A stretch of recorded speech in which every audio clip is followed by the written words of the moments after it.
சிவாஜி முராசு.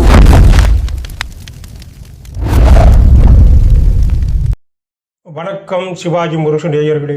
சினிமாவில் ஒரு நடிகன் ஜெயிக்கிறது அப்படிங்கிறது பெரிய விஷயம். ஆனால் தான் ஜெயிச்சதோட மட்டும் இல்லாமல் தன்னை சுற்றி இருக்கிறவங்க அத்தனை பேரையும் ஜெயிக்க வைக்கணும் அப்படின்னு நினைக்கிற ஒரு மனசு இருக்கு பாருங்க, அதுதான் தெய்வீக மனசு. நம்ம நடிகர் திலகம் சிவாஜி கணேசன் சார் பற்றி நாம் நிறைய பேசியிருப்போம். அவரோட நடிப்பு, அவரோட வசனம், அவரோட ஸ்டைல்னு. ஆனால் இன்னைக்கு நாம் பார்க்க போகிறது ஒரு நடிகரோட வரலாற்றை மட்டும் இல்லை, ஒரு சரித்திர நாயகன் எப்படி தன்னோட நிழல்ல நின்ன அத்தனை பேரையும் ஒரு ஆலமரம் மாதிரி தாங்கி பிடிச்சு பல தயாரிப்பாளர்களையும் இயக்குநர்களையும் உருவாக்கி விட்டார் அப்படிங்கிற அந்த ஒரு அபூர்வமான பக்கத்தை பற்றி தான். ஸ்ரீதர் சார்ல ஆரம்பிச்சு வியட்நாம் வீடு சுந்தரம் சார் வரைக்கும் வெறும் கையோட வந்த எத்தனையோ பேருக்கு தன்னோட முகத்தையும் கால்ஷீட்டையும் மூலதனமாக கொடுத்து சினிமா நிறுவனங்களை உருவாக்கி தந்தவர் நம்ம சிவாஜி சார். அப்படி சிவாஜி சாரால் உருவாக்கப்பட்ட தயாரிப்பாளர்கள் யார் யார், அந்த சுவராசியமான பின்னணி கதைகள் என்ன, வாங்க வீடியோக்குள்ள போய் விரிவா பார்க்கலாம். முதல்ல நம்ம பார்க்க போறது PR பந்துலு பற்றி. இவர் ஆரம்பத்தில் நடிகரும் பாடகருமான TR மகாலிங்கம் சாரோட சுகுமார் ப்ரொடக்ஷன்ஸ் கம்பெனியில நிர்வாக அதிகாரியா வேலை பார்த்தவர். ஒரு நாள் சிவாஜி சார்கிட்ட வந்து, நான் பத்மினி பிக்சர்ஸ்னு ஒரு கம்பெனி ஆரம்பிக்க போறேன், நீங்க தான் முதல் படத்துல நடிக்கணும்னு கேட்டிருக்கிறார். சிவாஜி சாரும் உடனே சம்மதிச்சு கால்ஷீட் கொடுத்தார். அப்படி உருவான படம் தான் கல்யாணம் பண்ணியும் பிரம்மச்சாரி. சிவாஜி கணேசனால் உருவாக்கப்பட்ட முதல் தயாரிப்பாளர் இவர்தான். உருவான நிறுவனம் தான் பத்மினி பிக்சர்ஸ். அடுத்ததா பராசக்தி ரிலீஸ் ஆன நாளில் இருந்து சிவாஜி சாரோட மார்க்கெட் ஜெட் வேகத்தில் இருந்துச்சு. அவர் நடிக்கிற படங்கள் பூஜை போட்ட அன்னைக்கே எல்லா ஏரியாவும் வித்து தீர்ந்துடும். அந்த சமயத்தில் இயக்குனர் ஸ்ரீதரும் அவரோட நண்பர்கள் கிருஷ்ணமூர்த்தி மற்றும் கோவிந்தராஜன் 3 பேரும் சேர்ந்து சிவாஜி வச்சு ஒரு படம் எடுக்க முடிவு பண்ணினாங்க. ஆனால் போதுமான பணம் அவங்க கையில் கிடையாது. ஸ்ரீதர் சார் சிவாஜி சாரை தனியாக மீட் பண்ணி, உங்கள் அனுமதியோட உங்கள் பேரை போட்டு விளம்பரம் பண்ணிக்கட்டுமா அப்படின்னு கேட்டார். அதுக்கு சிவாஜி சார், என்கிட்ட அனுமதி எதுக்கு, தாராளமாக பண்ணுங்கன்னு சொல்லிட்டார். உடனே ஸ்ரீதர் சிவாஜி கணேசன் நடிக்கும் ஸ்ரீதரின் அமர தீபம்னு விளம்பரம் கொடுத்தார். அடுத்த நாடு எல்லா ஏரியாவும் வித்து தீர்ந்துடுச்சு. அந்த விளம்பரத்தோட நம்பிக்கையில் உருவானது தான் வீனஸ் பிக்சர்ஸ். அடுத்தது சிவாஜி சாரும் நடிகர் VK ராமசாமியும் ஆரம்பத்தில் இருந்தே நெருங்கிய நண்பர்கள். VK ராமசாமியும் AP நாகராஜனும் சேர்ந்து ஒரு கம்பெனி ஆரம்பிக்க முடிவு பண்ணி சிவாஜி கிட்ட கால்ஷீட் கேட்டப்ப அவரும் உடனே கால்ஷீட் கொடுத்தார். அப்படி உருவான படம் தான் மக்களை பெற்ற மகராசி. இந்த நிறுவனத்துக்கு பேரு லட்சுமி பிக்சர்ஸ். இந்த படத்தை தயாரித்தது மூலமா AP நாகராஜனும் VK ராமசாமியும் தயாரிப்பாளர்கள் ஆனாங்க. அடுத்ததா இயக்குனர் பீம்சிங் அவர்கள் GN வேலுமணி, விஸ்வநாதன் ராமமூர்த்தி, MS சோலைமலை போன்றவர்களோட சேர்ந்து ஒரு நிறுவனத்தை ஆரம்பித்தார். உடனே சிவாஜி கணேசனை சந்திச்சு கால்ஷீட் கேட்க அவரும் சம்மதிச்சு நடிச்சு கொடுத்த படம் தான் பதிபக்தி. இதோட சிறப்பு என்னன்னா, ஒரே நேரத்தில் 5 பேரை தயாரிப்பாளராக்கி புத்தா பிக்சர்ஸ் நிறுவனத்தை அவர் தொடங்கி வச்சார்.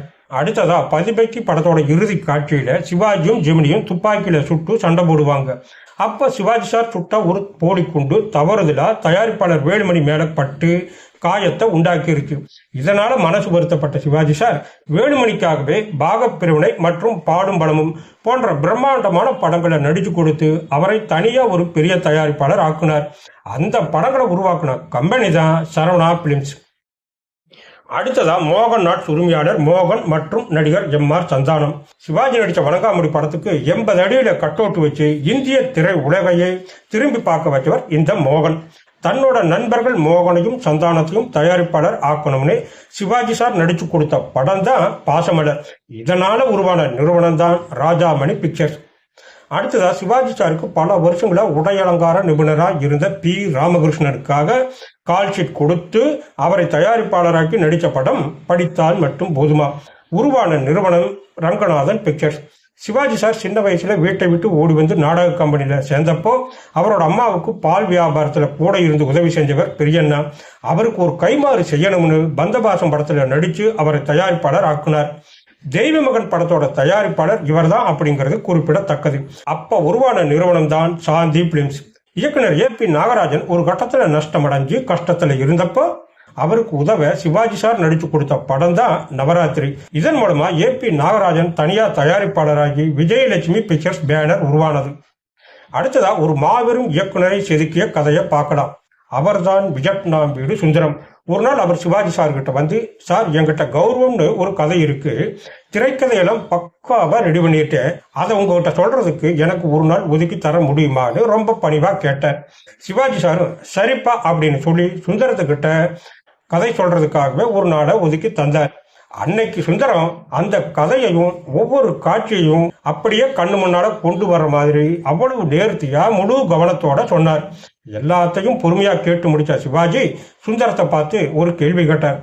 சரி சுந்தரம், கதையெல்லாம் பிரமாதமா இருக்கு, இந்த படத்துக்கு யாரை டைரக்டரா போட போறேன்னு கேட்டார். அதுக்கு சுந்தரம், சார் அது உங்க இஷ்டம், நீங்க யாரை சொல்றீங்களோ யாரை டைரக்ட் பண்ண சொல்றீங்களோ அவங்களையே போட்டுக்கலாம் அப்படின்னு சொல்லியிருக்கிறார். ஆனா சிவாஜி சார் ஒரு நிமிஷம் கூட யோசிக்காம, சுந்தரம் இந்த கதையை நீயே உணர்ந்து ரசிச்சு எழுதி இருக்கிற ஒவ்வொரு காட்சியும் உன்னோட ரத்தத்துல ஊறி போயிருக்கு, அதனால இந்த படத்தை தாராளமா நீயே டைரக்ஷன் பண்ணு அப்படின்னு ஒரு போடு போட்டுட்டார். சுந்தரத்துக்கு அப்படியே அதிர்ச்சி ஆயிடுச்சு. ஐயோ நான் எப்படி சார் உங்களை வச்சு டைரக்ஷன் பண்றது அப்படின்னு கொஞ்சம் தயங்கி நின்னப்ப சிவாஜி சார் அவரோட தோளை தட்டி, சும்மா தைரியமா பண்ணுப்பா, வின்சென்ட்டை கேமராமேனா போட்டுக்கோ, மற்ற எல்லாத்தையும் நான் பார்த்துக்கிறேன்னு ஒரு பெரிய நம்பிக்கையை கொடுத்தார். அப்படி ஒரு ஜாம்பவான் கொடுத்த தைரியத்துல தான் சுந்தரம் சார் துணிஞ்சு களத்துல இறங்கினார். அதனால உருவான நிறுவனம் தான் வியட்நாம் மூவிஸ். அடுத்ததான் நாம பார்க்க போறது நடிகர் திலகத்தின் நிழல் போலவே இருந்த S.A. கண்ணன் அவர்களை பற்றி. இவங்க 2 பேருக்குமான நட்பு நேற்றோ இன்றைக்கோ உருவானது கிடையாது.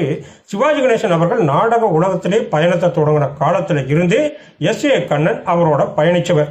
சிவாஜி கணேசன் அவர்களின் வாழ்க்கையில் மிக முக்கியமான மைல்கல்லான வீரபாண்டிய கட்டபொம்மன் நாடகத்தை அரங்கேற்றம் செய்யறதுக்கு S.A. கண்ணன் மிக உறுதுணையா இருந்திருக்கிறார்.